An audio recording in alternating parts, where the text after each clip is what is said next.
Welcome to our study this week of 2 Samuel chapter 9, verses 1 through 13. My name is Scott Rainey. I serve with the Church of the Nazarene in the area of Nazarene Discipleship International, or NDI. This adult Sunday school video lesson is provided in collaboration between the Foundry Publishing and NDI. The Sunday school lesson is intended to support the local church's efforts to make disciples who make disciples. Please feel free to use this video in any way that helps your church or its families. This week, we continue our study in the life of David. As quickly as Goliath fell to the ground on the battlefield, David rose in power and popularity across Israel. With one military success after another, his name became known in every town.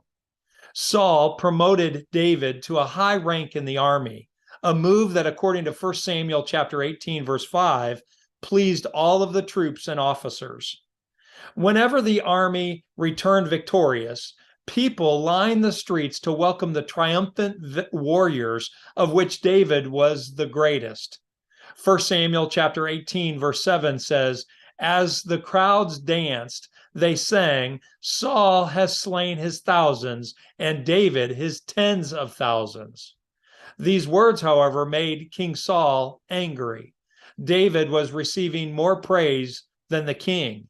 Saul's rage turned violent, and on multiple occasions, he attempted to kill David. Even Saul's own family was taken by the young man David, on whom God had put his spirit.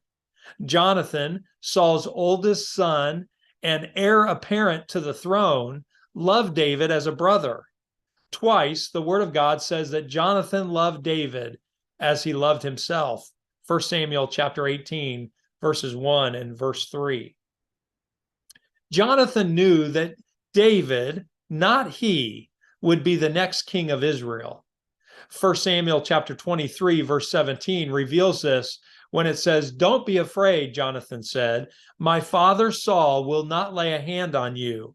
You will be king over Israel, and I will be second to you. Even my father Saul knows this." Humbly in the Lord, Jonathan seemed to accept this reality and stayed true to his commitment and deep friendship with David. Not only did Jonathan help David gain clarity about King Saul's plans to kill him, he also stood up for David before his father, risking his very life. With Jonathan's love and support secure, he called David to the following covenant in 1 Samuel chapter 20, verses 14 and 15. It says, "But show me unfailing kindness, like the Lord's kindness, as long as I live, so that I may not be killed. And do not ever cut off your kindness from my family, not even when the Lord has cut off every one of David's enemies from the face of the earth." David agreed, and the covenant was formed. Before we even get into the main part of our lesson for this week, I want to slow down and recognize that we all need a friendship like David and Jonathan had. These kinds of friendships sharpen us to be all that God wants us to be. They also encourage us when we're going through life's most challenging roads. If you're feeling alone today, I pray that God will give you a Jonathan-like friendship. After several years of David on the run, King Saul and his three sons, Jonathan, Abinadab, and Malchishua, found themselves in a battle against the Philistines. The battle did not go well for Israel. King Saul and his three sons, including Jonathan, were killed. Immediately after the death of Saul, Abner, Saul's army commander, took Saul's only remaining son, Ishbosheth, eastward across the Jordan River to a town called Mahanaim. There, Abner made Ishbosheth king of Israel's northern tribes, while David was made king in Judah. 2 short years later, Ishbosheth was assassinated and David was made king of all Israel, according to 2 Samuel chapter 5, verses 1 and 2. How would David handle his covenant with Jonathan and Jonathan's descendants after Jonathan's death and David's gaining the throne? Our passage for this week reveals the answers to this question and calls all believers to be promise keepers. 2 Samuel chapter 9, verses 1 through 13.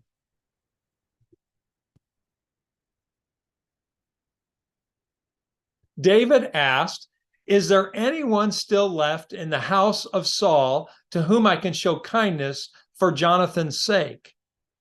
Now there was a servant of Saul's household named Ziba. They summoned him to appear before David, and the king said to him, "Are you Ziba?" "At your service," he replied. The king asked, "Is there no one still alive from the house of Saul to whom I can show God's kindness?" Ziba answered the king, "There is still a son of Jonathan. He is lame in both feet." "Where is he?" the king asked. Ziba answered, "He's at the house of Machir, son of Amiel, in Lo-debar." So King David had him brought from Lo-debar, from the house of Machir, son of Amiel. When Mephibosheth, son of Jonathan, the son of Saul, came to David, he bowed down to pay him honor.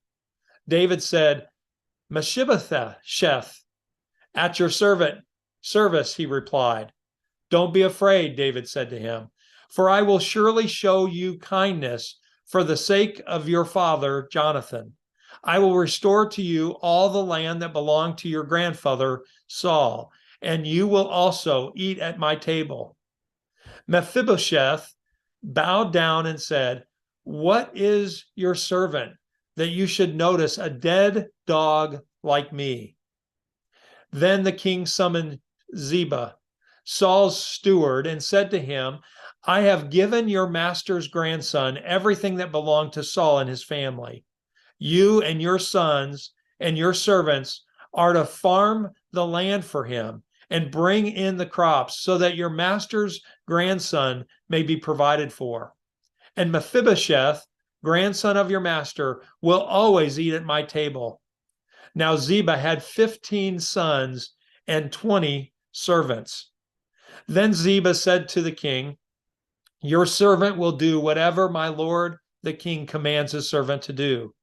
So Mephibosheth ate at David's table like one of the king's sons. Mephibosheth had a young son named Micah, and all the members of Ziba's household were servants of Mephibosheth.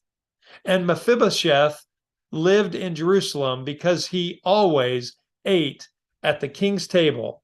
He was lame in both feet.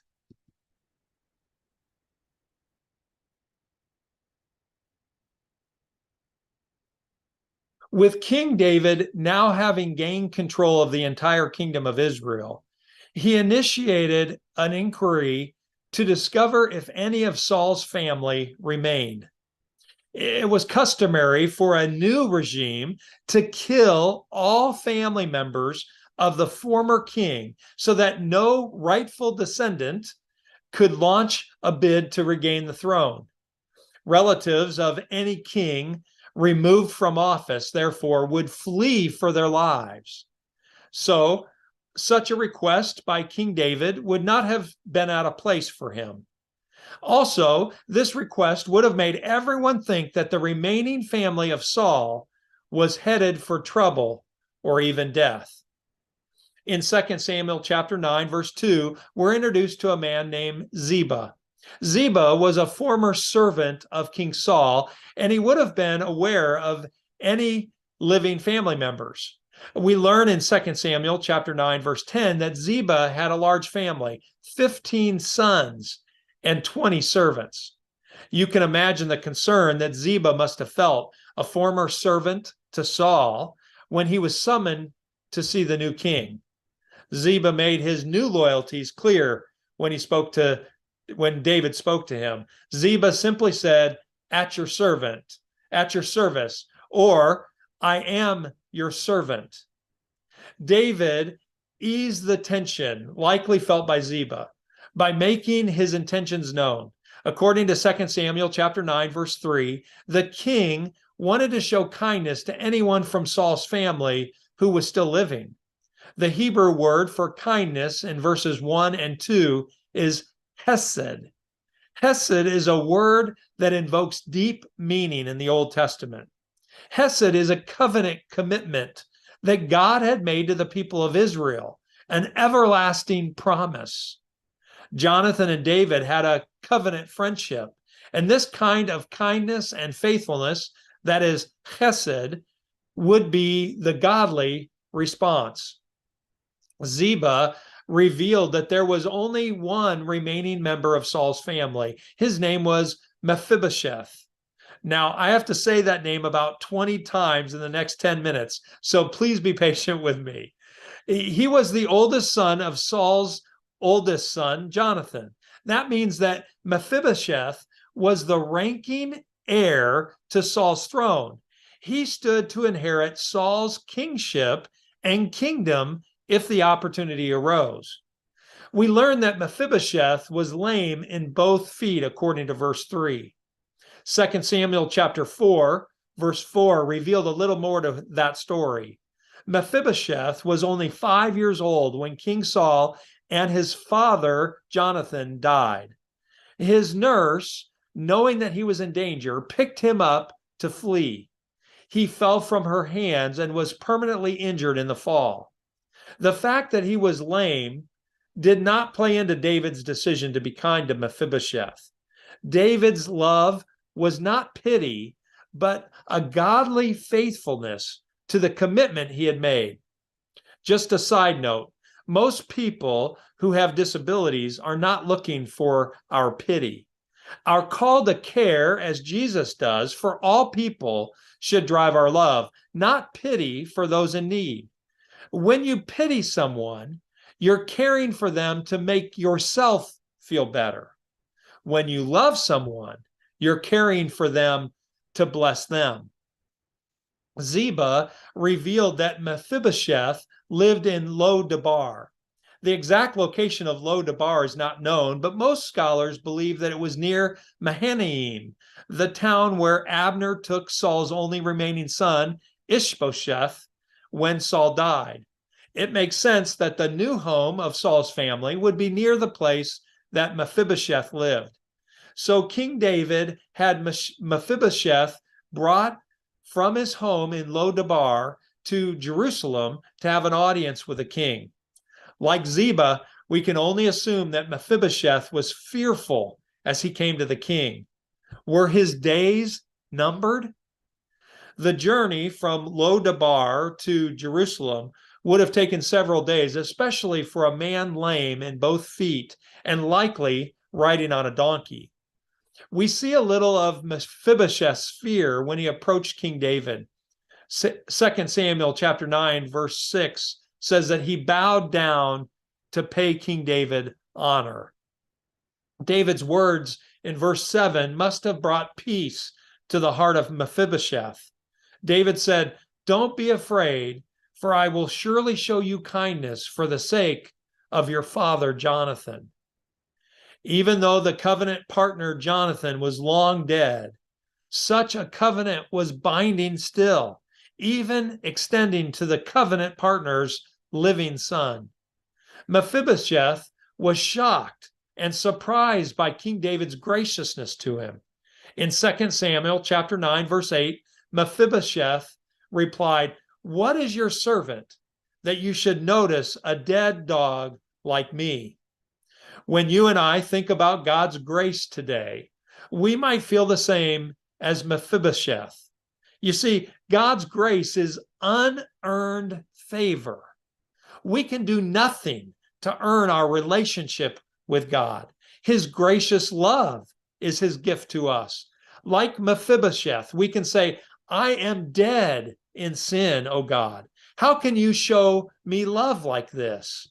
But God does. In his loving kindness, his hesed, God demonstrates his eternal faithfulness in the face of our unfaithfulness. And like Mephibosheth, God invites us to his table. The act that would show David's sincerity would be the restoration of all of grandfather Saul's former landholdings to Mephibosheth. The blessing, however, was more than just land. David also declares that Ziba, his 15 sons, and his 20 servants would farm the land for Mephibosheth, providing continual financial support to his family.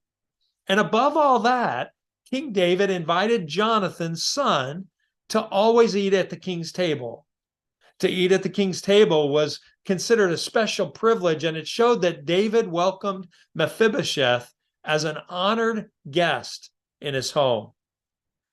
This was a day of reversal of fortunes for Mephibosheth, as at the expense and possible risk of a gracious king. Our story speaks of the integrity of King David to his word. Psalm chapter 78, verse 72 declared, "And David shepherded them with integrity of heart, with skillful hands he led them." His word to Jonathan was firm. It extended even beyond the life of Jonathan to his descendants. Keeping promises is a lost art today in so many circles. Marriages are lost by broken promises. Fathers' good intentions become lost in busyness. Those are broken promises. A politician's commitment on the campaign trail becomes all too often a forgotten word, a broken promise. I recently read a story about Sir Winston Churchill. When Churchill resigned as Prime Minister of Great Britain on April 5, 1955, it was thought that the reason for his resignation was his age and his desire to permit Sir Anthony Eden greater latitude in the upcoming elections. That was part of the reason, for sure, but there was one more reason. The 81-year-old statesman had made a promise to the former Clementine Hosier, his wife since 1908. Sir Winston was persuaded to give his remaining years in companionship and affection. The late great man commented about the companionship that he had with his wife. He said, "I was married and lived happily ever after." Consider today, do you owe someone the fulfillment of a promise? If you do, don't wait. Complete that promise today, my friend. Let us, God's people, be a people defined by the Lord's chesed, his covenant faithfulness.